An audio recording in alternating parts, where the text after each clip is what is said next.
Under the leadership of next-gen directors, the future boardroom will be more agile, tech-enabled, and engaged, predicts Caroline Tsay. Welcome to BoardVision, the official podcast of the NACD, the National Association of Corporate Directors. On this show, we share perspectives from leading corporate directors and discuss what makes boards effective, how they can help companies face challenges today, and become future-ready. In this episode, Caroline Tsay, a board member of the Coca-Cola Company and Morningstar, joins NACD advisor Susan Paley to discuss the next generation of board members. They cover Tsay's journey as both a next-gen and experienced board member, how the current business and geopolitical environments influence director selection, and how board culture shifts when next-gen directors are in the room. Have you heard about the benefits of NACD's certification program? Today's boards operate in a dynamic and rapidly evolving world. The National Association of Corporate Directors provides directorship certification that sets the standard for high-impact board directors. It's more than certification. This is the premier program, preparing directors to successfully navigate an increasingly complex business and governance landscape. NACD's directorship certification will enable you to demonstrate commitment, deliver confidently, and create real value for your organization. Learn more and apply today at nacdonline.org. And now, your host. Caroline Tsay, we are particularly fortunate to have you with us here in the hot seat today on BoardVision. You're someone who kind of incredibly holds two positions that are rarely seen together. You're something of a seasoned director, having served on boards for more than a decade. And at the same time, you can speak from a perspective of a next-gen leader in the boardroom. So we're going to take advantage of this unicornish status you have and ask you some key questions. So I want to start first to level set a little bit about the context of how you ended up in this position. And when Rosetta Stone, the publicly traded company, invited you to, at the age of 33, join their board, you had already held technology and leadership positions at companies such as Hewlett-Packard and IBM and Yahoo, and you'd been something of an entrepreneur. So tell us a little bit about how you found your way to board service, particularly when you were, roughly about a little over a decade out of school? Thanks so much, Susan, and it's so great to be here. Thanks for having me. Kind of going back and thinking about my first board, Rosetta Stone, that started way back when I was at HP running the software as a service business, the SaaS business there. I had been so focused on my operational role and getting my work done day to day. At one point, my boss said, "Caroline, would you be interested in working with an executive coach?" And he was a little bit afraid to ask me because he was worried that it would come off as performance managing me. But I said, yeah, absolutely. I'd love to work with an exec coach. So I started working with an executive coach, and he said, "Caroline, your job is not just about what you do day to day, but about your ability to build an identity outside of work to bring your subject matter expertise to other organizations." And that got me thinking, well, in my career, I really loved my time at IBM when I did consulting, working with companies across so many different industries and spaces. That led me to think board service might be something that would be very interesting for me. It turned out that I spoke at a panel with an executive in the audience who saw me speak, and he was at Rosetta Stone at the time. And he made that connection to the CEO and ultimately to the board, which got me onto the board of Rosetta Stone. Wow, I think you might have accidentally just done an ad for both coaching and speaking on panels. Right. So when Rosetta Stone approached you then and you went through that formal process, what skills did you bring to them that were particularly attractive, do you think, to that board? For that company in particular, remember, this was a time when they were going through a major business model and customer shift, right? So they were seeing a lot of ankle biters, like venture capital backed companies, the Duolingos of the world, that have eat away at the market share and being product led with SaaS solutions and products. Rosetta Stone had been going through a transition of DVDs or CDs, as many might remember it, to software. So they were looking for someone who has seen kind of customer or consumer shifts, building the products to address those needs, whether organically or inorganically, and ensuring that the business model, the pricing, right, the go-to-market fits that model. So, my background is very much across those areas. Rosetta Stone was also looking at not only selling to consumer audiences, but also enterprise or B2B audiences. So I've played kind of both of those spectrums with my time at IBM, HPE, and of course, Yahoo. So clearly your skill set and your subject matter expertise, the experience you'd garnered to that point led you straight into the top of the candidacy list. They probably had a number of people they were speaking with. Is there any more nuance to why you think you ended up in that seat? Was it to do with the age and stage of your career that you had more fluency in that realm? Or what do you think it was that differentiated you? I think generally the boards that I've working with and Rosetta Stone are looking for someone who might have general management and who might be a digital native and have a technology background. I think that was something that the company was looking for as well. So as I mentioned, not just the B2B consumer experience and the evolution around customer preferences and products and go to market having to evolve with that, but also the fact that I am a Silicon Valley native and emerging technologies are in the wheelhouse. So as we dive into our conversation here and we really get to the bottom of that next generation entering the boardroom conversation, let's take a second to set up some of our working definitions and understand what we mean when we say the next generation of board members. So I think we're going to call next gen folks, we're going to label the younger members of Generation X, the members of the millennial generation who have maybe only recently joined a board or they're not even yet in the boardroom. Optional if we want to include even younger folks. I realized with some shock this morning that someone who's 27 today is a member of Gen Z by many accounts. And so let's, watch out in the coming years when they're turning 30.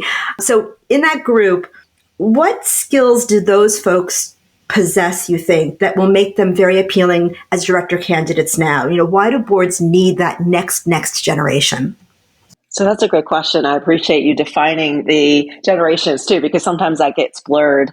But I say that boards are probably still looking for those with general management, CEO experience, or functional expertise from having served in, say, a CFO, CHRO, CMO, et cetera, role. But at the same time, rapid advancements in areas like AI really underscores the growing demand for directors with a strong understanding of tech and innovation.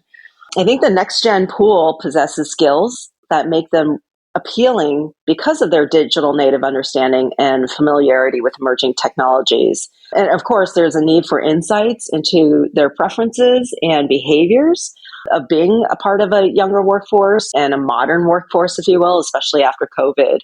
In my boards, we often discuss this specifically for director recruitment in light of COVID really impacting work and life. To answer your last question, boards need the perspectives of next-gen directors to effectively navigate a rapidly changing business environment. Rapidly changing. Yeah. Speed of business is just doing nothing but ticking upward. You mentioned some of their skills, and you also mentioned a post-COVID environment. Every board that I'm exposed to has been discussing top of the agenda when they discuss culture and work. People wanting to either not come back to the office or yes, come back to the office or resent coming back to the office or be craving it. So what an interesting perspective these younger generations are going to have in that discussion. Yeah, that's right. So we talk about people preparing for board service. How can we flip that and find out how do the boards themselves prepare now for that next generation? How should they approach or reapproach the art of recruiting new directors? And how ready are the boards that you're aware of for that generational shift? I'd expect boards are already doing. They're assessing the skill sets and experiences they believe will help the company's long-term prospects and maybe even fill some of the work that needs to be done. I'm referring to committees, for example. Boards can prepare for that next generation of directors by recognizing the value and the skills that those individuals need to bring and then identify what those are. When recruiting, they should probably look at not so much the traditional executive profile, but consider candidates with expertise in areas like tech, digital marketing, social impact, talent, and culture. even if their career paths aren't necessarily traditional or not necessarily in line with the path to be CEO, right? And I think it's also worth looking at executives that might be the next level down. As part of just being able to prepare for that next generation, I think it's essential for boards to be open to different communication styles and perspectives that next gen directors may bring. And then to your last question, whether boards are entirely ready for the coming generational shift is debatable. But I think the very discussion around this topic suggests awareness and a move towards greater inclusivity. And I'm wondering, as we're talking about this, if there are people, directors listening to this podcast who are thinking, oh, this should go on our agenda. They always are reminded by something like, oh, we haven't discussed succession planning in a minute. We should put that on. And, how this maybe takes residence in the regular agenda of board meetings. I think that it's an important part of the role of the chairman of the board, chairwoman of the board, and the lead independent directors in the role that they play, right, and taking a look at this and ensuring that the board is ready for the next generation of directors. Caroline, you mentioned a number of things that are front and center for those of the younger, the next generations, everything from a fluency in the digital landscape and marketing of that and communication styles being different. In addition, these generations are, let's use the phrase loosely, growing up in a very different world than a lot of the older generations did, the seasoned directors who've been around the table for a while. We're sitting here in Q1 of 2025 having this conversation and recording this podcast.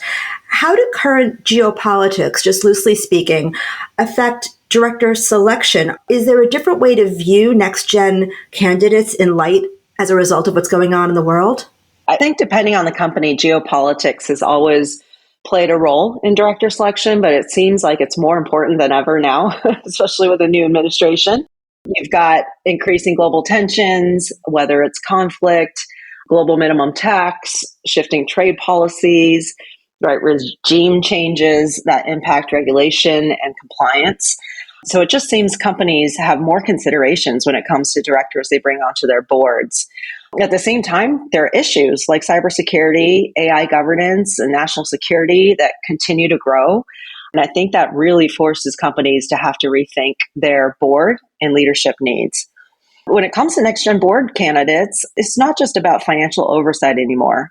I think boards need directors who can help them anticipate and respond to all of those geopolitical risks before they actually become crises. And so because of that, I think they're absolutely being viewed differently.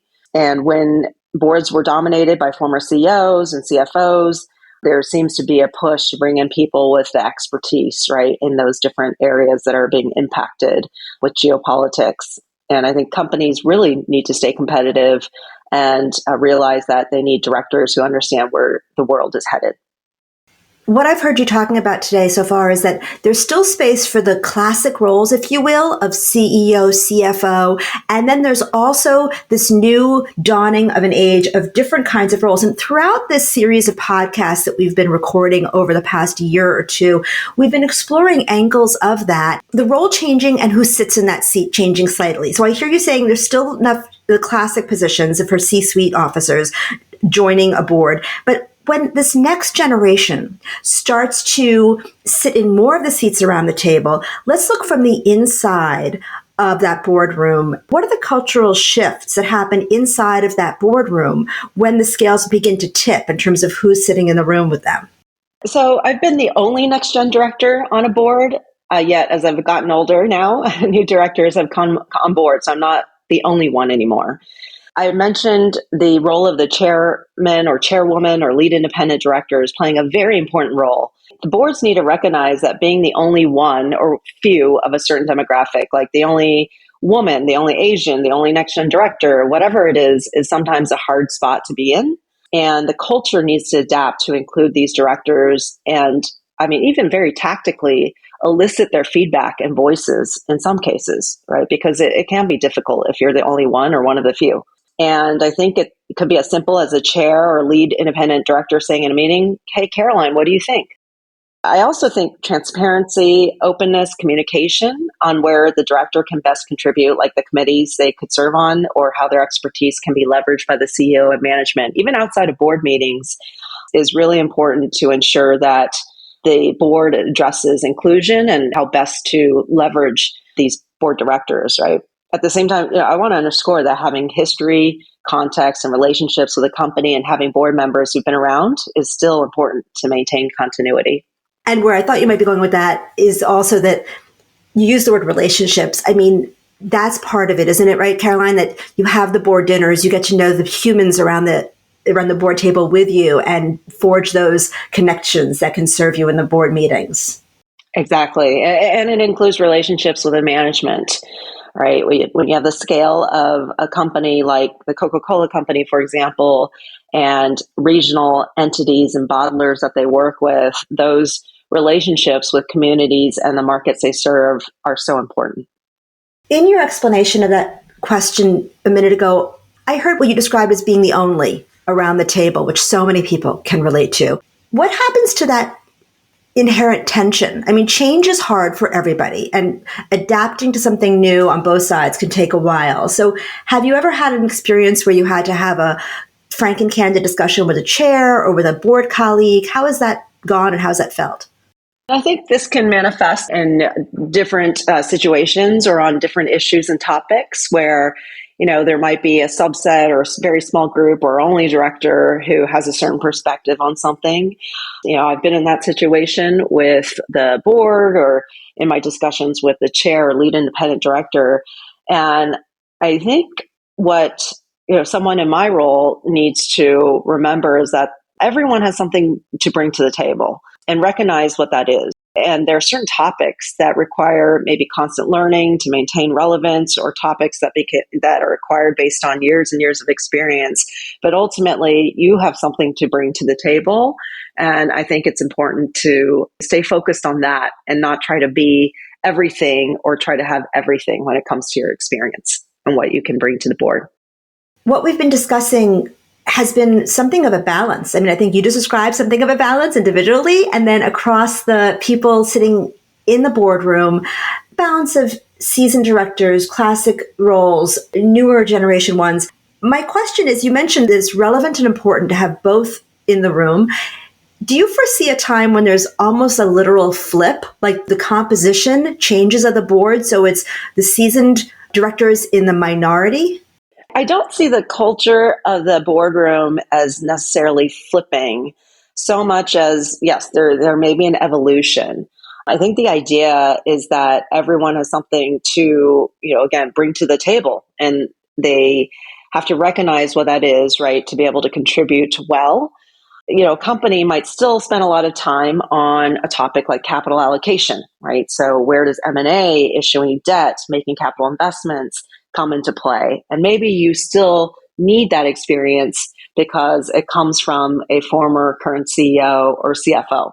I think that evolution may happen, but there are just certain skills and experiences that are acquired in certain functional roles that still need to be discussed in the boardroom. So if there's someone listening who is, let's put our air quotes around this, of the next gen, and they are in a leadership role, and maybe they've been trying to point their compass toward board service, or maybe it hasn't even occurred to them to consider that as a track. A two-part question. First of all, do you recommend it? Why should someone even consider it? And secondly, if they do, what kind of advice do you have for those next gen directors? To answer your first question, if I'd recommend board service, I say that the board candidate has to recognize, or the leader has to recognize, that board service is not the same thing as operational work. In the boardroom, you're operating at a much higher level. It is not your job to do the job. It's the management team's job.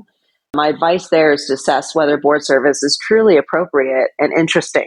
Also, you have to be at a stage in your career where you've achieved certain successes.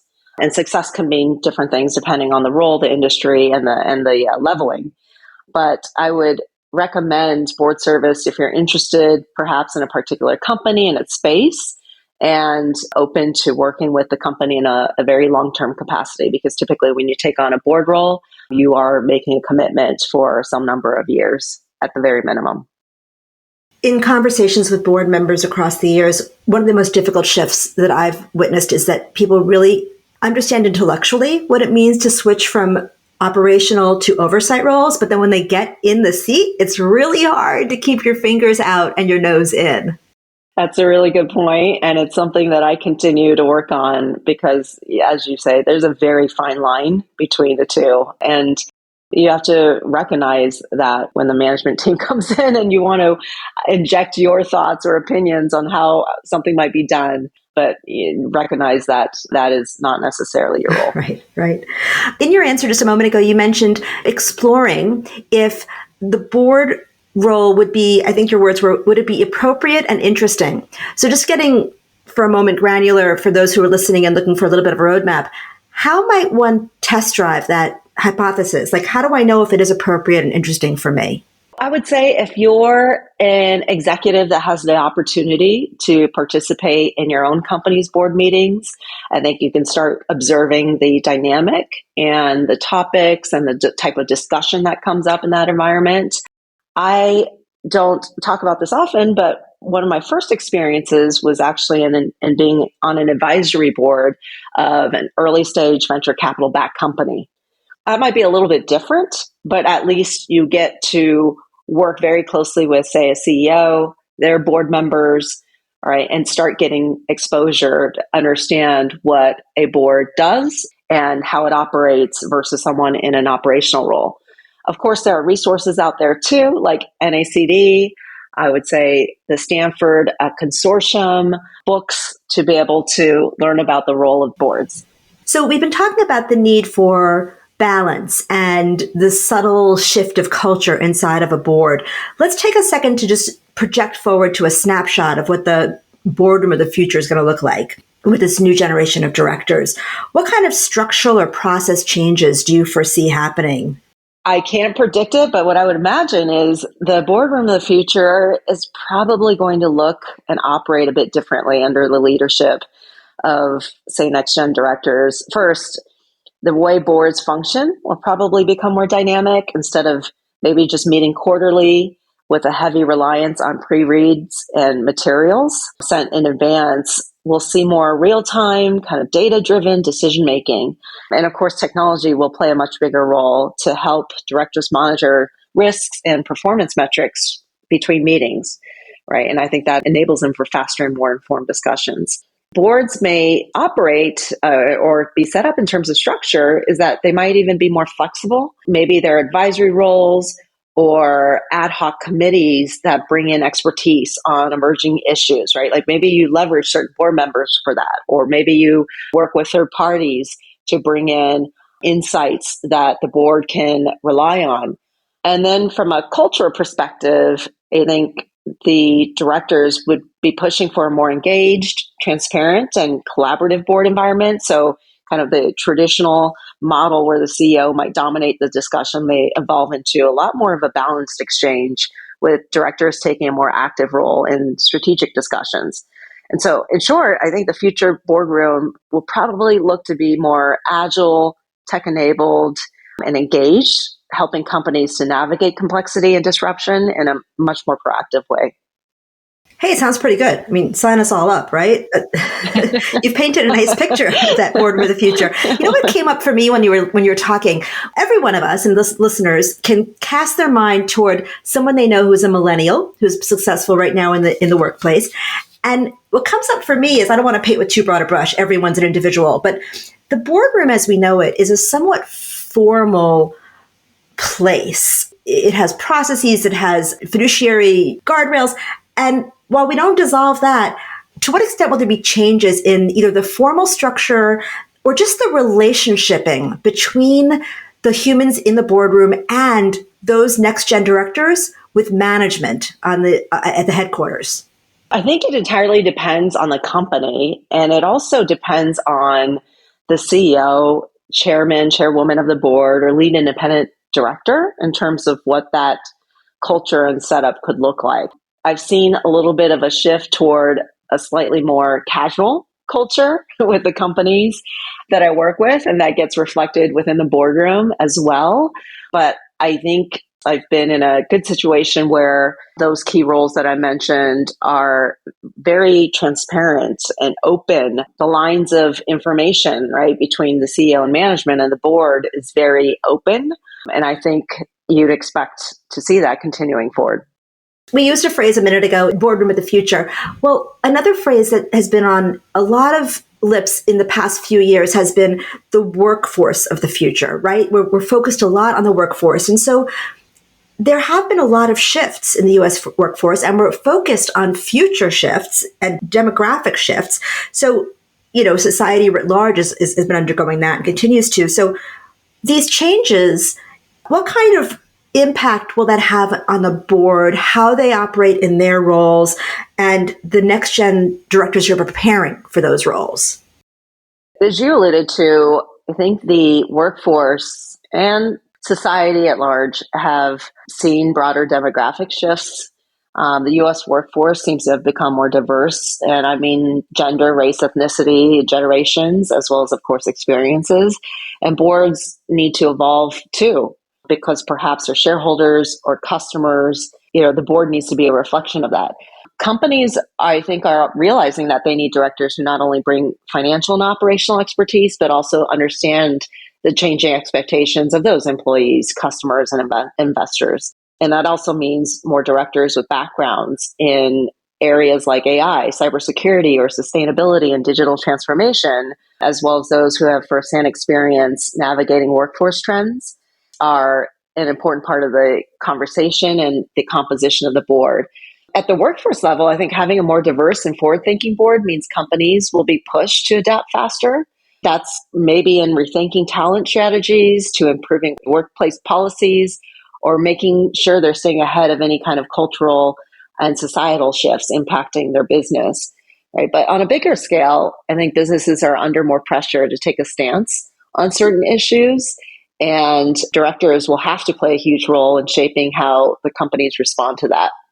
We discussed the impact of the pandemic on the workforce of now and in the future around some things, around culture and the habits and demands of a post-COVID world, everything from return to office onward. Are there any other ripple effects that you can imagine around how the last 5 years and this post-pandemic era impacts the landscape and the boardroom? Two topics that come up, they're often talked about post that time period, is the use of technology and the impact of technology, because we were at a point in time where we had to use technology to be able to even communicate with each other and to be able to work collaboratively. And then that second topic is the question around hybrid work, diversity, equity, or opportunity and inclusion, and employee well-being, right? And so I think companies, in order to stay competitive and aligned with where the world is heading, directors will have to push for policies that attract and retain top talent, encourage ethical decision-making, and make sure the companies are thinking long-term. Right? And so at the end of the day, I think the ripple effect is that boards aren't just reflecting the workforce and societal change or impacts, but they'll actually have to help drive it. Well, Caroline, thank you so much. I know that all the next gen directors are well familiar with the phrase TLDR, right? Too long didn't read. I hope there's not a TLDL, too long didn't listen. So we're going to make sure we pause ourselves now and wrap up the conversation. And thank you so much for this terrific discussion. Wonderful. Thank you so much for having me, Susan.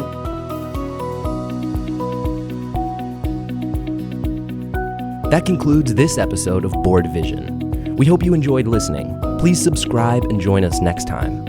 Until then, visit nacdonline.org to stay informed about the latest resources NACD has to offer, such as memberships, certification, national or chapter events, and our content, including reports, articles, and Directorship Magazine. That's nacdonline.org. Thank you for listening.